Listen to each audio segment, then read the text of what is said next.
This Three Beards Media podcast may contain mature themes, and if you're not down with that, we got 3 words for you. Like the podcast. Nailed it!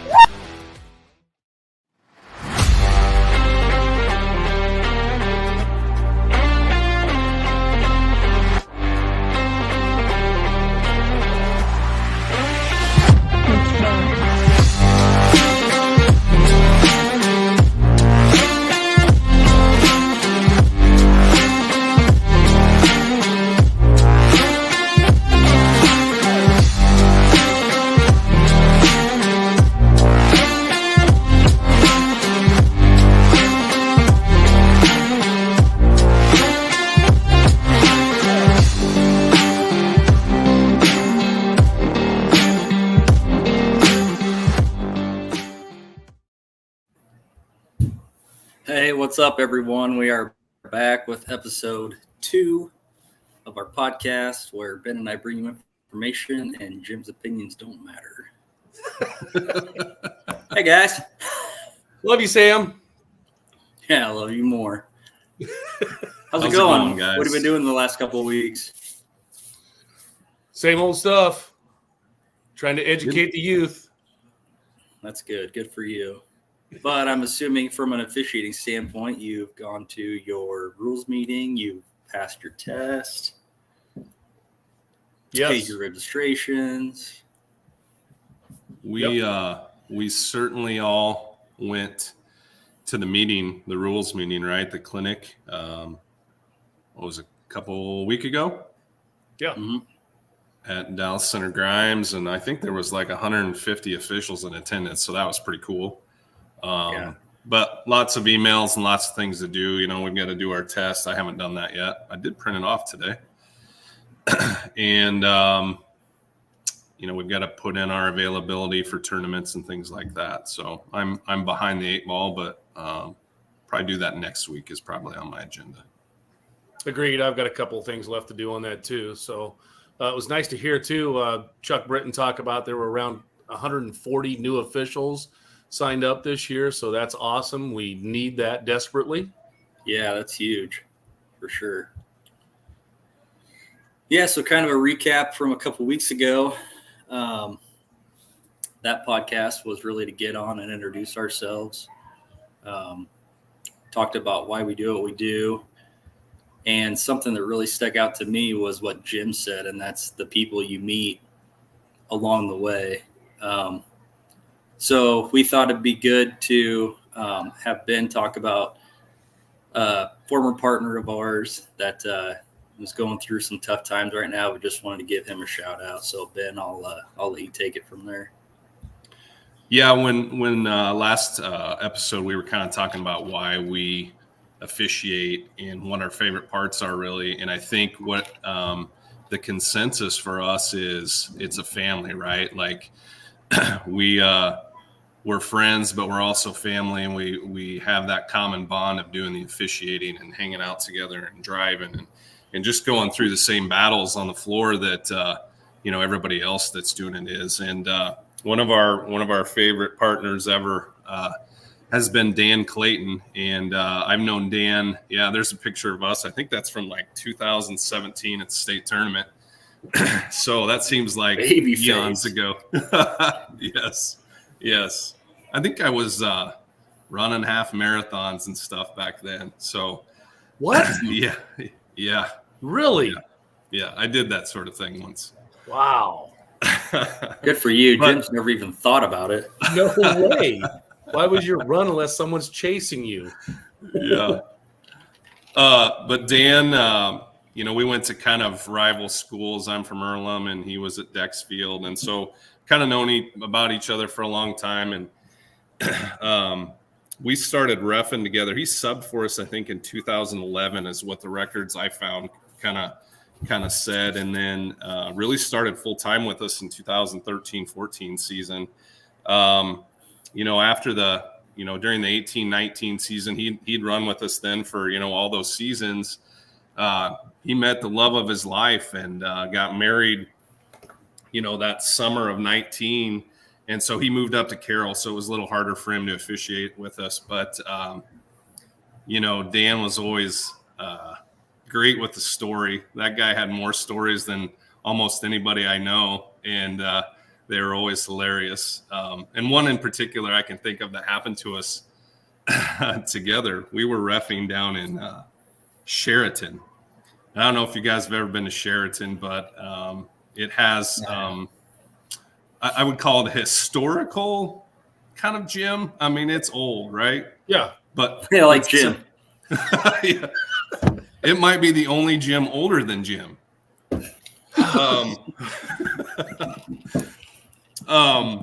But we were down there.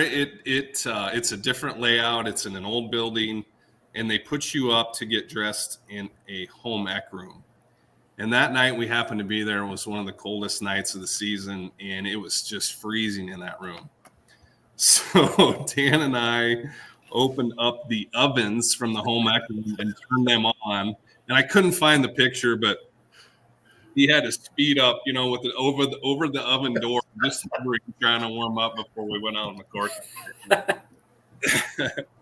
Anyway, I say all this, and I kind of just wanted to touch base on this quickly. Is Dan found out that he had cancer on his tongue earlier this year, and this is going to be the first time in 28 years that he's not reffing to start the season, and I think things are going well for him, and he's hoping to maybe get back on the hardwood here after the first of the year. But he had to do looks like 40 radiation treatments and 8 chemo treatments on that cancer on his tongue, and so that really kind of tore up his throat, and he wasn't able to eat solid food for a long time. I want to say 2 or 3 months almost, and he's still kind of trying to battle through all that. But as of the other day, there were no visible signs of cancer, and he's got a scan coming up here in December where hopefully he'll find out that it's all gone. So anyway, just wanted to give a shout out to our brother, and Dan, we love you, and a little cheers to you tonight. So Yep, that's you bet. what officiating's all about. Yep, thinking about you, Dan. You better, Dan. You better, man. Yep, for sure. All right, so we'll get into some points of emphasis this year. There's a few rule changes, 7 to be exact, that the NFHS is kind of highlighting.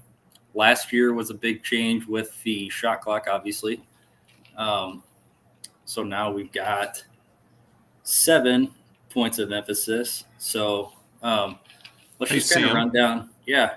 Real quick on that, while we're talking about the shot clock, since you brought it up, there are no changes related to that. I think there was some thoughts that maybe we might change, resetting it with the kick or something like that. But the rules are going to be the exact same as last year with the shot clock. So I just wanted to throw that out there. Yep. So starting with the shot clock, rule revision number 1, which, when I read this one, I was like, well, duh. But if using a shot clock, the shot clock operator must be seated at the scorers and timers table. So I thought, well, duh, where else would he be? But then you guys brought up a great point. Like, what about some of the schools that don't have the room on the scorers table? Right. We talked about that. Actually, we had a Bluegrass Conference athletic directors meeting today, and a lot of them really didn't know that. But we talked about it. The table that we had in our old gym was only big enough for 4 people, and we usually have 2 people running the clock, one doing the score, fouls, the other one doing the time, and then you've got your home and visitor scorekeepers there. So you've got options, I guess, is what we're looking at. Is you buy a bigger scorers table, which we did since we're building a new gym. I made sure we had one now that's 2 feet longer than the old one. Or the visiting book does not have to be at the bench. So you can put them off to the side, maybe on a table or something if you don't have the room. We kind of talked about, if we've got them in the vicinity there, right off the edge of the bench, maybe even in the back row or the row right behind them where we talked about, we're probably going to allow that right now because there's a lot of people who are probably trying to figure out or don't even know that they need to be on the bench. Yeah, I wonder how many schools have had that communication, even, Jim, right? I mean, you obviously know it because you're an AD and an official, but sometimes we go to these places and those things aren't communicated. So are all of those buttons wireless now, or would there be some wired ones also? The ones that we have because obviously we use Southeast Warren's gym right now. For those of you that don't know, we haven't had a gym this is on our 3.5 year. It is going to be done for next year, but theirs is not remote. It is plugged into it. So, but the cords are long enough that they can go they're probably a 12-foot cord on them, so they can go just about anywhere. Okay. So I think that makes sense that, like you said, if the table's not quite big enough, they can surely be at least next to it or right behind. But obviously, I think, as we've seen through the year last year, that, everybody needs to be able to communicate that. We're all working together there with the scorekeeper and the timer and the shot clock. So that'll be, I think that's a way better thing, that we probably have never really thought about. Yeah, agreed. I hopefully it shouldn't be too big of an issue. Just one of those things that's out there that probably a lot of ADs don't know. Coaches maybe not telling them from watching the rules meeting. So it's going to take a while for it to get out there. Yeah, for sure. So rule revision number 2, teammates may wear multiple styles of uniform bottoms. For example, skirt, shorts, pants, but they must be a light color. Again, I think that's for, sometimes, especially smaller schools, maybe don't have the number of uniforms that they might need for a certain purpose, and they might have to wear a JV shorts as long as it's the same color.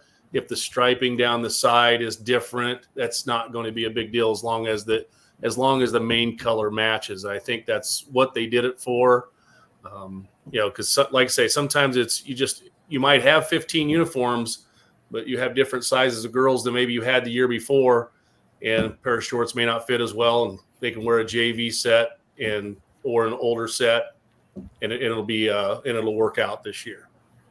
Ben has 15 officiating uniforms in his suitcase. Yeah, he brings them all with him every time too, because like they say, the suitcase, like we said, has to go sideways through the doors when we go into the gyms, and that's a double door.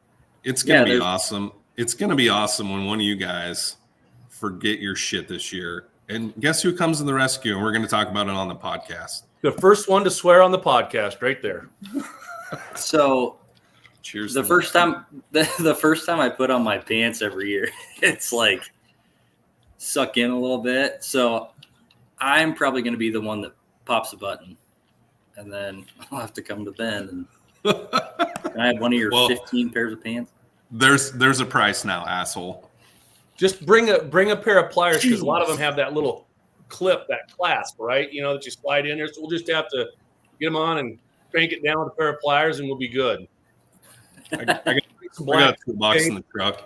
Yeah, it'll work. We'll make it work. Ben, do you have thoughts on that revision? I don't.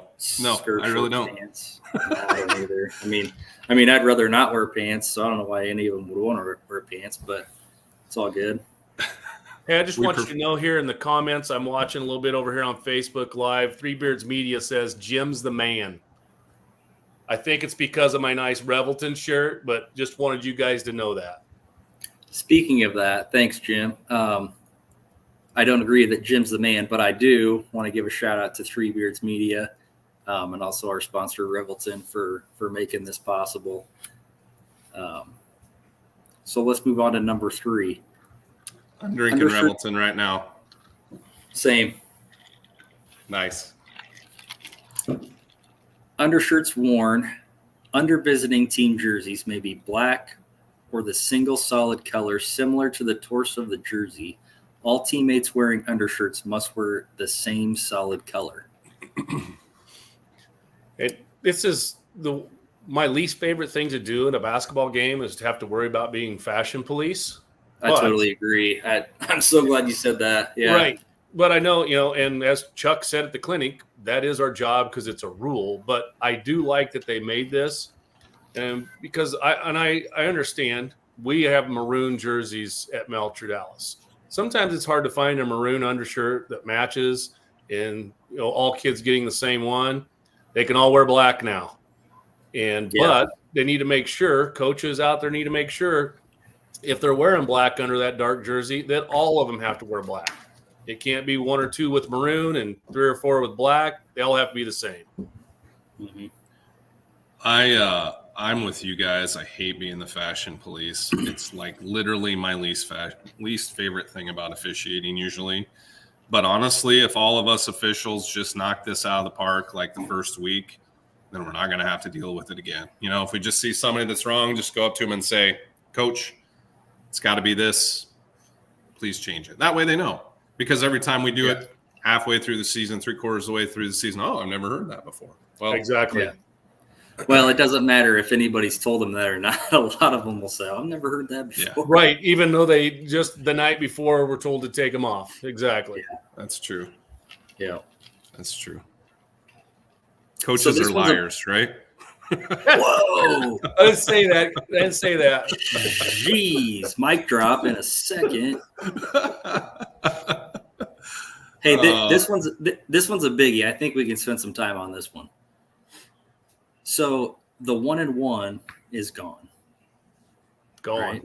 So 2 free throws are awarded for a common foul, beginning with the team's 5th foul in each quarter, and team fouls reset at the end of each quarter.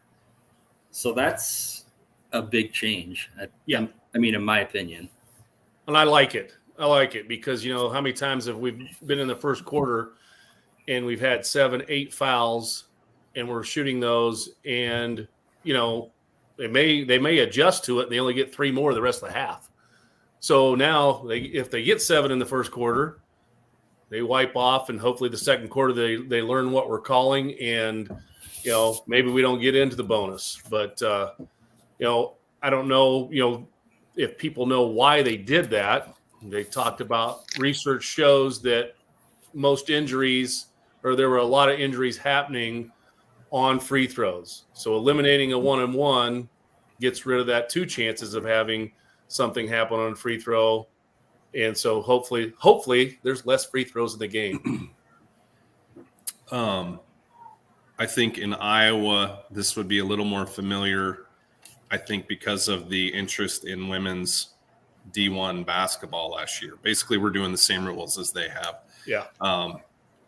And I think because of the Iowa and Iowa State women's basketball teams, we were all paying attention last year. And so it should be familiar, but it's going to be new to everybody in high school. And I don't know. I'll be curious. I'm not sure how much injuries or anything we've seen or what. But I'll be curious to see how the changes coaching philosophies, or how they go about if you're down at the end of the game or in the third quarter, right? It's going to be a little bit different. So I'm just curious to see how it kind of plays out. Agreed. So Jim, you kind of mentioned, you weren't exactly sure why they did it. So I found a rationale from the NFHS, and it just highlights improved flow by providing an opportunity for teams to adjust their play, not carrying over the fouls, reducing the opportunity for correctable errors to occur, and then also minimize the risk on 1-and-1 rebounding. Yeah. At the end of the game, when you got 1-and-1s, and a lot's on the line, tippers are kind of flaring, there can be some kind of funny stuff that happens in a 1-and-1 situation. So you just take an opportunity out of the situation. So yep, That's agreed. fair. Yeah. but Well, and I say, the nice thing, I think hopefully coaches and players adjust, that because we all know that all officials call the game different crews call it different ways. And, if kids adjust to it, hopefully, we do have less free throws and better flow of the game. And I think it'll be good for everybody. So how many fans do you think? So first time we call a common foul, that's the 5th foul, and we go to the line to shoot free throws. How many fans do you think are about ready to come out of the stands with pitchforks? And For at least the first 2 weeks. yeah, All of them. Yeah. Yeah. Yes. Every game for the first 2 weeks. Probably. All of Just the- hear it. All of them except the ones that are watching our podcast. Yeah. Probably the first. That's only 5. Probably the first quarter, the second quarter, third quarter, fourth quarter of the first game. Yep. Yeah. So. Yep. And then Jim's dad voice will come out. Don't make me use my dad voice. Can you explain that a little more, Sam? What the why we call Jim Dad? Don't say it's just because I'm old. I don't know if I've really known. I've just always called him dad. Why don't you tell it then? Well, it's just because he gets angry about half a quarter to a quarter in. I assume it's probably because lack of oxygen. Oh, But you are right. It's kind of like we come together after a quarter. I'm done with that. I'm done. yes. And if we talk to a kid or whatever and try to tell them something and they're not listening, Jim just goes, all right, it's on. And Dad comes out and he makes everything right for us. And Yeah, I Zero just tell them, hey guys, 200. we're not doing this tonight. Does everybody understand that? And we move on. I mean, hey, I'm old school. I expect it to be some of them to be a little bit more respectful than they are. Did it work for your kids? You know them. I mean, you have one you hired. She's working for you. So yeah, they're all good kids, right? shout Yeah, out Lexi. There you go. Yeah, Lex. Shout out to Lexi. She's a lot like you. So coaches and players, if you see Jim's head get red, back it down a little bit. Yeah, it's like a bull. Move on to the next one. Okay, number 5. When a team is retaining or gaining team control in its front court due to a violation, a common foul prior to the bonus, or other stoppages in play, other than out of bounds, the ball will be inbounded from one of the 4 designated throw-in spots.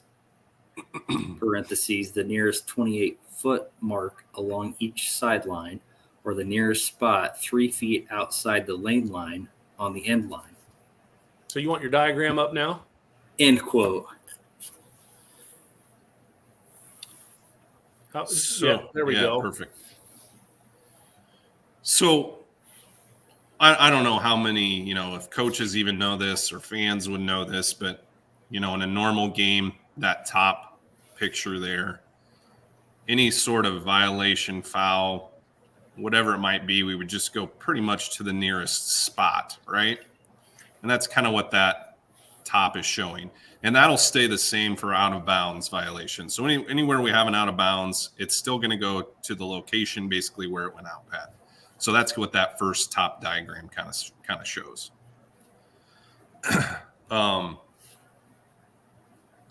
The rule really is about front court, right? So that's the bottom diagram there. And so again, kind of like the college game, it's only given us 4 spots on a foul, violation, held ball, or other stoppage that's basically not out of bounds. And we're going to go at the 28-foot mark, or we're going to go 3 feet outside the lane on each side. So yeah, in 28-foot mark, that should be the coach's box line, correct?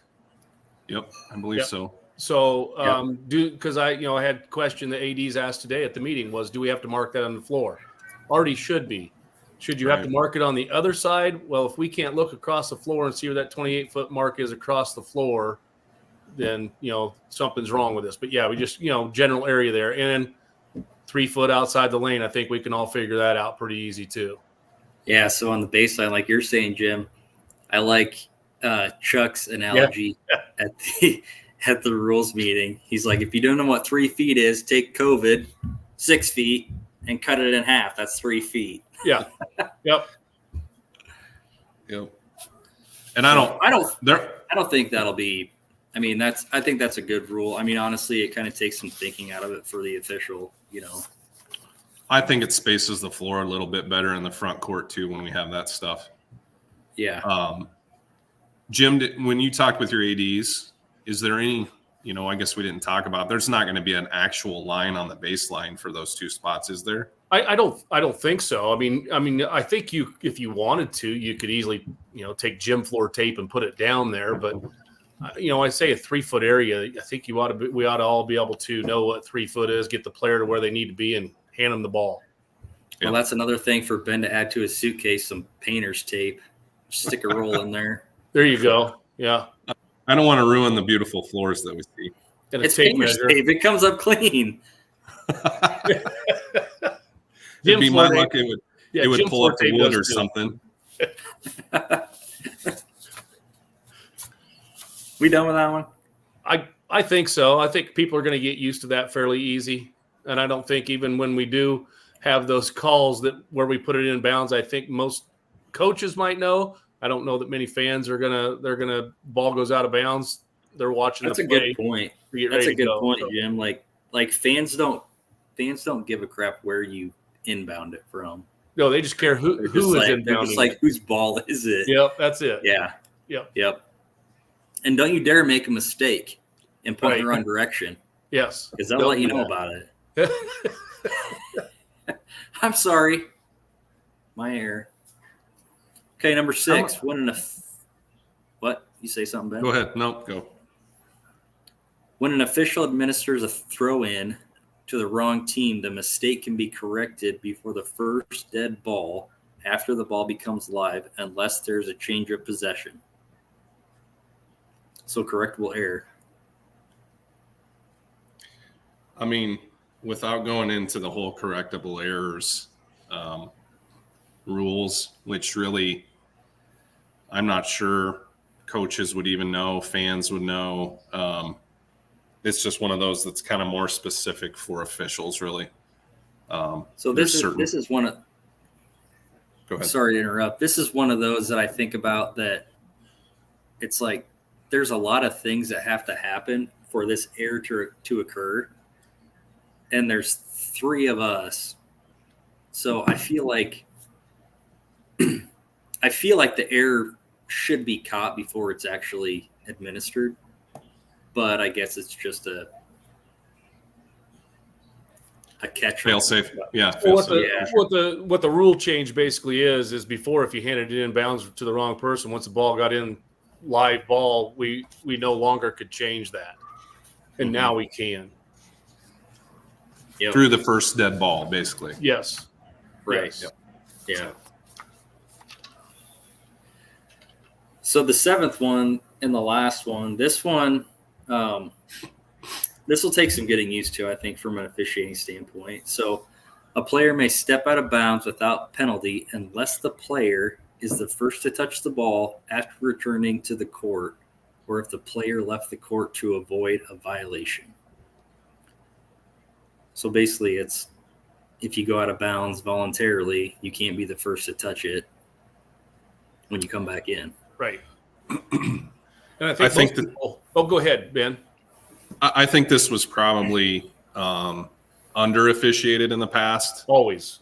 Like you basically, anytime they went out of bounds without being forced, it should have been a violation, right? Right. Yeah. And I don't think that was enforced probably much at all. But essentially then now they can go out of bounds. They just can't touch it. So it's a little bit like football in that regards, right, Sam? Yeah, for sure. Ben, did you ever see or find if there's a hand signal for first touch? Because I was looking and I haven't found anything. So I mean that's something we'll have to go to maybe some higher ups than us and ask what they want us to use for a first touch violation. Yep. So I would guess we're just going to kill the clock, and use our voices, right? First touch, that's that. Yep. Yeah. Agreed. But I'll definitely keep looking, and we'll bring that up on a future pod if I find it. Sounds good. Cool. Well, that's all the points of emphasis for this year. Be a good time to hear from our sponsor, Revelton. So we'll be back in just a minute. Nice, Jim. At Revelton Distilling Company, everyone has become a part of the Revelton family. From the Taylors and their daughter who helped perfect their award-winning gins, to the team who installed Lucy, our 33-foot tall custom-made still, right down to the local farms that provide our coveted corn, and even the cows on those farms who consume our mash byproduct. Want to see the farm to flask come to life? Now you can tour Lucy and find out where we take Iowa's harvest and transform it into our finest spirits. Choose between a 45-minute tour or find out even more by scheduling a VIP behind-the-scenes tour to get the taste of the full Revelton experience. You can visit them at 1400 West Clay Street in Osceola, Iowa, or find all of Revelton's award-winning spirits at any local grocery or spirits retailer.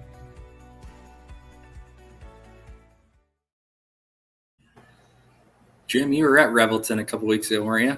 Yeah, we went down there and bought a bottle so we could have it show on the podcast. And I thought, what the heck? Why not buy a shirt? And if you've never been to that place, that thing is cool. And I said, Lexi, my daughter, talked to me about it after that and said that she's been down there before and even have live music, I believe, sometimes. So, got a chance, go down and see it because it's a really neat place. Nice. Cool. We need to Jim. make sure we get down there. Jim, Oh, yeah. You know what it's time for? Tell me. It's time for Fool's Rules. Fool's Rules. This is going to be a segment that we have on here on our show every other week that we have. And it's basically, we wanted to call it something. So misunderstood rules is what we want to talk about because we hear from the crowd all the time about, when they think we missed something and they really don't know what the rule is. So we want to try to educate some people on that and make them understand it better. So the first one we're going to talk about this week is a backcourt violation. So we all know that the team has 10 seconds to bring it up the backcourt to get into the front court. Shot clock makes that much easier. We get to have a little bit of try to put one eye on that. And when it hits 25, the ball's not across or touched across, we've got a violation. Okay. So that one's pretty easy, but we have so many times where a dribbler will come up to the half court line, take one step across and come back with it. And everybody in the crowd yells over and back. And we all know as officials, it's not. There's three things that have to happen. Both feet and the ball have to be in the front court before they have front or have established front court status. So until that happens, they can dribble the ball over it all they want to, pull it back. They get both feet in the ball over, then they cannot come back into the back court. So, once they get across, basically we've talked about before, that half court line for the offense is like an out of bounds line. Can't step on it. They can't go across it, can't throw it back there. So that's the first part of the rule I think most people don't understand is both feet and the ball must cross that half court line before they have front court status. So I know there's things we can add on that, so I'm going to let you guys take over some of this. One thing I would bring up is that a throw-in is a little bit different on that, right? Yes. That's one of our exceptions. Essentially, during a throw-in, this is right from the rule book here. A player may legally jump from the player's front court, secure control of the ball with both feet off the floor and return to the floor with one or both feet in the backcourt. The player may make a normal landing, and it makes no difference whether the first foot down is in the front court or back court. So that's one of the exceptions. That's also on a jump ball, as we start the game, basically, too.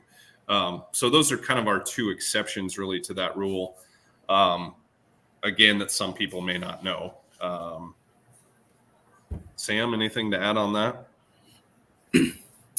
Just, Jim, you alluded to the shot clock gives you a little bit easier. It assists you with the 10-second count. Yes.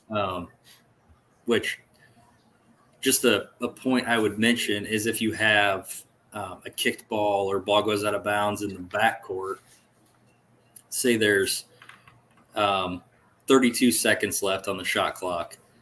I know one thing that we have done is just to get eye contact, everybody, and just give hey, our new 10.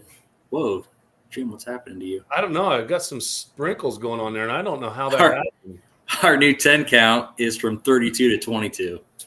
So, but yeah, There will not be sprinkles when we do that, but that was cool. that was cool. So your birthday? It's not. Hey, it did it again. Look at that stuff. I have no idea, but that's fun. I'm going to do that more often. Let's see. Huh. And even nobody knows how it's happening. So there must be a magic word or something, right? Yeah, and one thing on that Or also a magic age? that this is a common mistake too, is if a player, for example, is in the back court with the ball moving to the front court, passes to a player who is in the front court, but he jumps in the air, secures the ball in the air, and lands in the back court, we now have a back court violation over and back because he had front court status. He doesn't have back court status until he lands on the court. So if he does catch that one in the air from a pass that's already inbounds, we do have a violation. Yep. Why don't you talk a little bit about first touch, last touch, that type of stuff, Jim? Okay, so the rule that, again, on this part, this has a lot of pieces to it that commonly are misunderstood.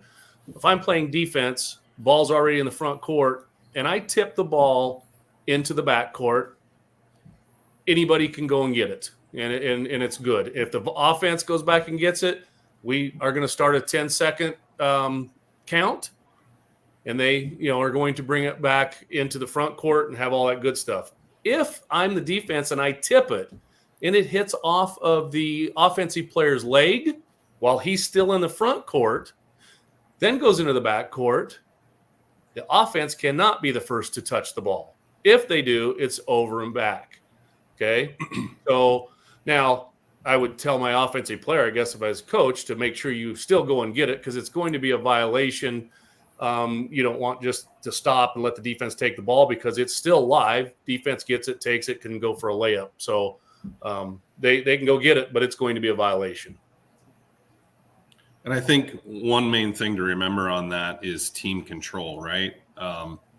Well, the other team touched the ball. Well, they didn't control it, though. That's right. The difference in that play, essentially. So, Yep. I mean, you always hear from the crowd, defense tipped it. They did. They tipped it right off of the offensive player.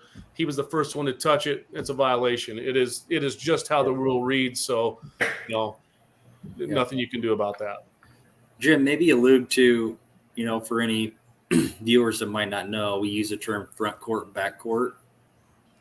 Gotcha. Okay. Yeah. Front court is basically your court where you're shooting the basketball at. Your back court is the half of the court where you are playing defense, basically. So that half the court is your back court as you're bringing it up. We have the mid-court line or the center line. Once you get it across there, that is the front court. So where you're shooting the ball at is the front court. That's a good call because we use those terms and we think everybody should know that, and they don't. Yep. and certainly, as we've kind of mentioned before, if any of you have questions or comments while we're doing this, feel free to hit us up on social media, or, we'll try to answer them even afterwards if you continue, if we have more discussion online afterwards too. So, if there's anything we're saying that doesn't make sense, just holler. Yeah, even just put a comment out there that you maybe want to hear something next week or in future podcasts, to put something on the Three Beards Media page where it's being recorded. And, if you watch it later, find out something, or you want to know something, let us know and we'll try to get to it sometime. Yeah, for sure. I think that Fool's Rules is going to be fun because there are so many. And as we get into the season, we'll start to hear what about this? What about that? And I think we're going to have so many so many things to bring to that segment. Yeah, agreed. I think that's going to be a lot of fun. And yeah, you think, we've put some down already for the future podcast, and you may think, oh, we're going to run out, but we're not going to, because there's going to be something that we're going to hear in a game, and we're probably at the next timeout or whatever. We're going to go and, hey, remember, we got to talk about that rule in the next podcast. So yeah, that's and the best part of this podcast is the season's starting, so we're going to have so much more material, talking about road trips,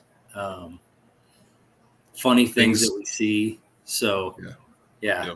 It'll stick with us, people. This is about to get good. Hang on for the ride. Yeah. Hang on for the ride. Why don't you talk about what you purchased last week? Yeah, so it's like a GoPro camera. So we're going to take that on the road. We're going to get footage, edit it, obviously. Definitely edit a lot of pieces of it. Yeah. But we're going to take that on the road. We're going to show you behind the scenes stuff, some of the stupid stuff we say to each other. Maybe we'll have Jim wear it on his chest sometime walking into a school. I don't know. The Jim's eye view. I think it'd be interesting to show people sometimes the rooms that we have, or the space that we have for three of us to get ready. Yes. Some are interesting. And Let's I think, go ahead. Yeah, and I think there's a future podcast topic is best gyms to work in, worst gyms to work in, things like that. So, because I know we have tons of different things we feel about different places, and we talked about last week, like Lennox has the best shower in the world, right? So I love that shower. At least shout out to Mandy. I love that shower. At least that's what Scott Giles thinks. I mean, it pretty much exfoliates you because it peels the first layer of skin off. It feels good. You got to get the right temperature, and then it's perfect. Yeah, right. If you put it too hot, it would take skin right off. Yes, no doubt. So fantastic. Hey Ben, when we were talking about starting this podcast, didn't you have somebody say that we should rate the popcorn or something? Yeah, I think Chuck actually brought that up, and I think when he was out watching officials, he would try to do that. And I don't know if he did it on Twitter or what, but he said that'd be a good idea. And I think, maybe that's it. Maybe we throw that out to all the schools we're coming to, is like, we want Sherry.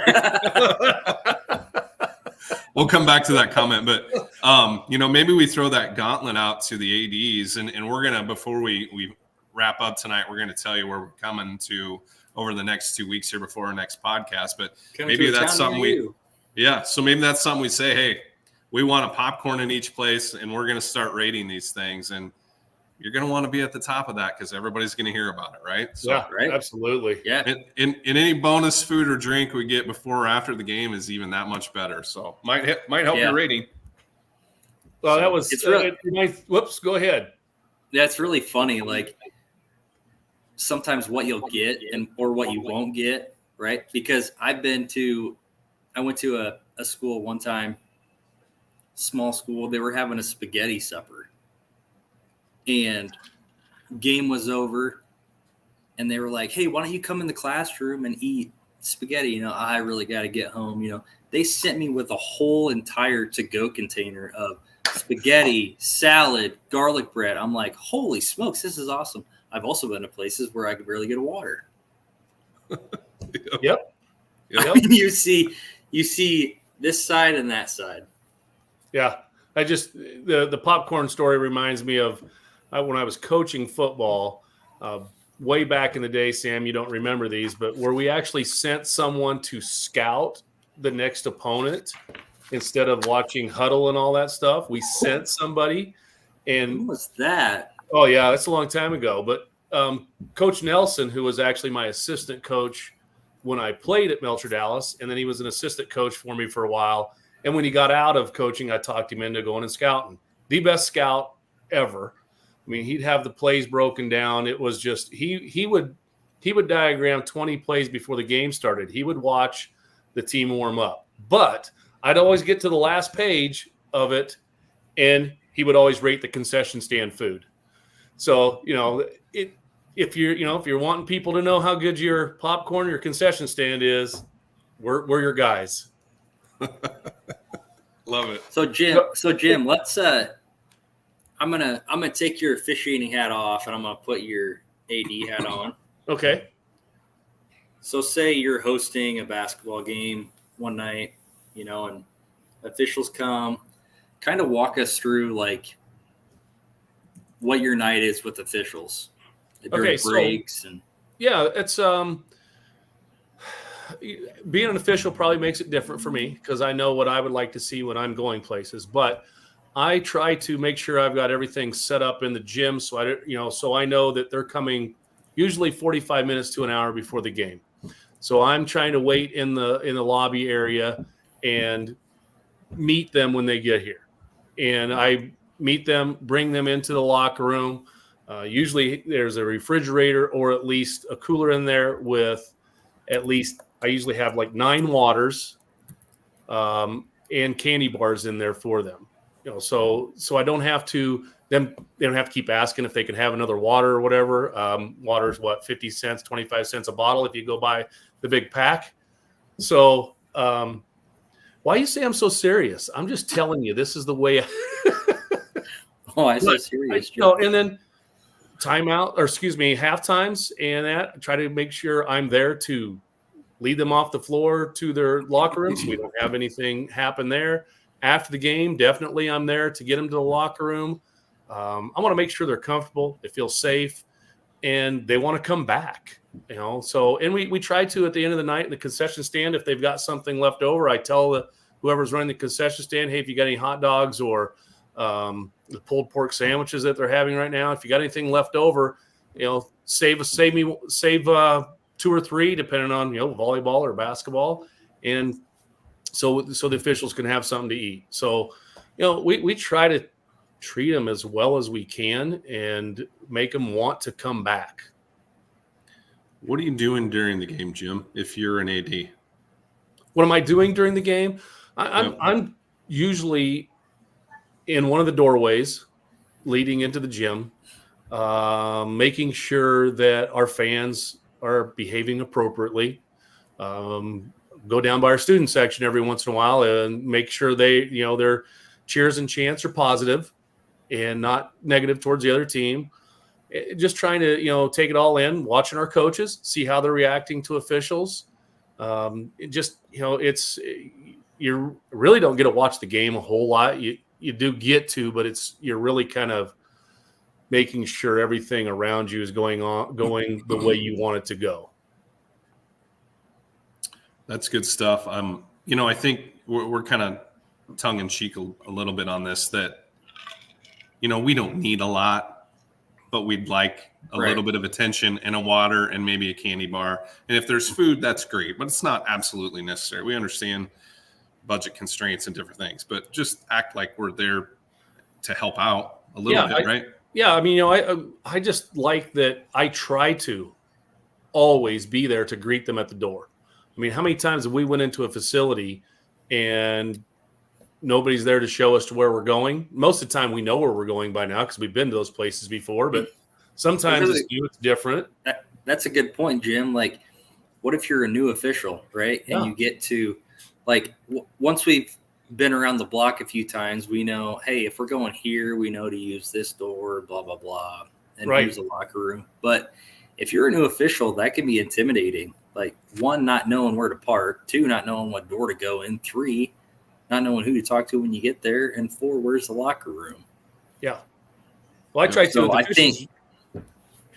the officials usually email us ahead of time. Now, some of them don't, but we always do. But if they email me ahead of time and got some questions, or even not, right now we're playing at Southeast Warren. Say, hey, we're at Southeast Warren. I'll be there in the lobby to take you to your room. But yeah, there's some, they don't know what door to even come into, where to park, whatever. So, it's nice as an AD to just send out an email to them and say, hey, I've got you coming. If I don't hear from them before, I will send an email out to the officials and say, hey, you're coming to our place on Friday night. We're at Southeast Warren. And, just tell them anything if we have a senior night or something going on, little kids basketball at halftime, so they know what's going on when they get there. Yep. I think it's also important from the standpoint if something goes wrong, an injury, maybe it's a bad fan, right? Knowing who you are and where you're going to be so that we're not kind of left on an island by ourselves. Yes, and if our principal, which she's usually there, sometimes our superintendent is there too, and I will say to them, hey, if you don't see me around here, this is our principal and this is our superintendent. So, I might be out in the lobby taking care of something. I might be doing something else, but, our principal and I are usually at every home game. Got it. Nice. Cool. Do most officials get there an hour prior, Jim? Most of them, I would say, are 45 minutes at least. I don't have any that are usually less than that because I'll be honest with you, if they're less than 45, when it gets to that 30-minute mark, I'm calling, even though I may have contacted with them already, because that is the worst feeling to think you don't have officials coming to your game tonight. Hey, I don't get to that 30-minute mark. Don't even look at me, Jim. No, I'm not, but you kind of sometimes push things a little bit, but we're thinking you're going to turn over a new leaf this year. You're going to be everywhere 5 minutes early than what you were previous. We're hoping. So we're looking for good things out of you, Sam. Here's what Ben's learned. If we're leaving at 4:30, he tells me 4:10. Yep, that's a good idea. It's a good idea. I've gotten smarter. Perfect. Yeah. Yep. So we need to mention where we're going, don't we? Yeah. All right. So we're getting close, right? I believe the first actual game date is next Friday, the 17th, I believe. But we do not have a game that night. But this coming Tuesday, the 14th, we're going to Norwalk. We're going to do JV varsity girls at 4:30. That's a scrimmage, actually, but good to get up and down the floor and just kind of get the kinks out before we hit regular season.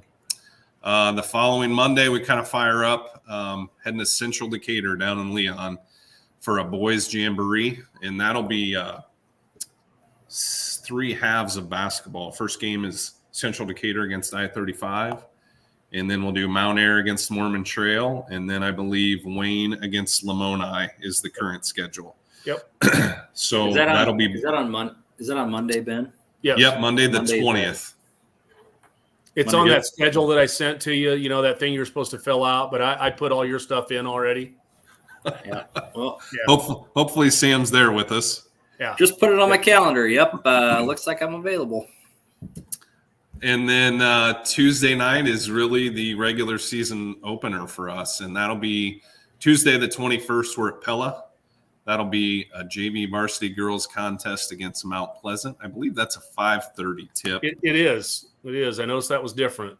Yep. So that's a little earlier than normal. And we'll, of course, confirm that with the AD. But I think if, our normal schedule holds up and we do maybe a podcast – the Wednesday before Thanksgiving or sometime that week. I'm not sure. We haven't really figured that out. Those will be our 3 kind of dates that we're on the court, before our next podcast. And so I think, our going forward with some of the things we've talked about doing with the Fools rules and Jim's eye view with the camera and different things. Jim's eye view. Jim's eye view of the gym for you. That's right. I think we'll try to review, plays or different things that have happened, while we've been gone those 2 weeks. And it may be from those games. It might be clips we've seen, from other games. It might be college stuff. I think maybe not even basketball. Right. We've talked a lot about the sideline play in the Iowa State football game this weekend. Obviously, the fair catch with he wasn't Cooper. out of bounds, and it wasn't a fair catch. Exactly. And I think we'd probably all agree on those things. Yeah. So I think there's lots of ways to go with that. So that's kind of our plan, and then we'll update where we're going each week, as Hey, much Jim, as we can. if we put that camera that close to your heart, will it affect it? I don't have a pacemaker.